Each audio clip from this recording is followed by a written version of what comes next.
laro-laro lang, saya lang, di ba? Alam niyo, mas maganda dito eh, kumpara doon sa classroom natin eh. Doon mainit, dito. Maganda yung hangin, di ba? Tara, pas na ako!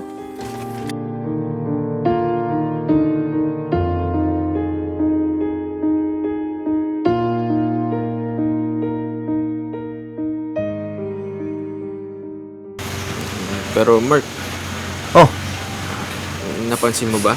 Palagi na tayong wala eh. Dati, pangako natin mag-aaral tayong mabuti. Pero, ito tayo ngayon. Hayaan mo na yun, Diyos. Importante magkakasama tayo dito, oh. Yung mga gurong yun, hayaan mo na. Sayang ng panahon natin dun, eh. tingnan mo. Siya naisip niya yun. Ikaw, di mo naiisip yun. Sa tigil-tigilan mo na yung kakadrama mo. Tara na, maglaro na tayo dun, oh. Yung mindset ba? Ito Practice talaga, tayo, may kaya nga ibang bata nandito rin. tayo para magsaya eh. Puro ka drama.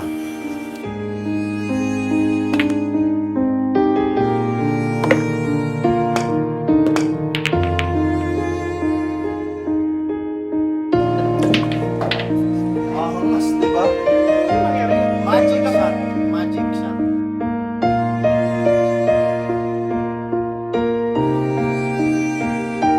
Mark! Ito na kami! Ano?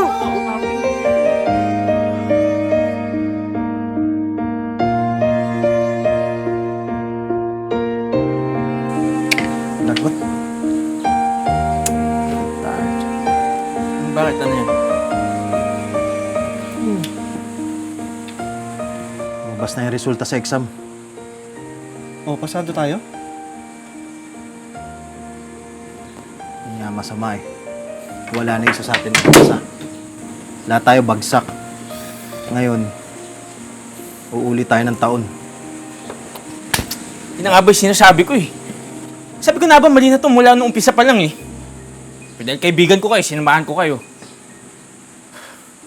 Pero akala ko sapat na yung pagkakaibigan natin eh.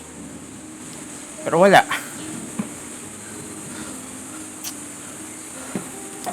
Akala natin kasi, itong laro yung buhay natin, eh.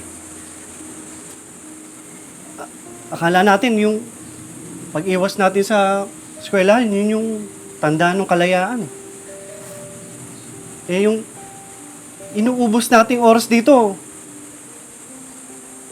yung pala yung oras na hinahanap ng kinabukasan natin. Pasensya na kayo mga brother ha. Ako yung nagdala sa inyo dito. Kaya akala ko kasi may maganda madudulot yung pagbabarkada eh. Pero hindi lang pala sapat yun. Huwag na tayong magsisihan. Nandito na tayo eh. Ang importante, naliwanagan tayo. Ang talino at kaalaman, hindi na nakukuha sa pag-iwas, kundi sa pagpupursige at pagsusumikap. Tama, eh. Itong laro sa bilyar, pag natalo, pwede mo ulitin, eh.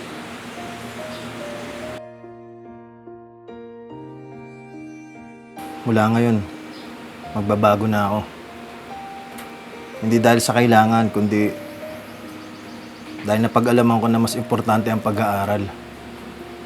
Ang totoong kaibigan, dadaling ka sa tamang daan para malagpasan totoong hamon sa buhay at hindi tinatakasan. Sensya na kayo ha.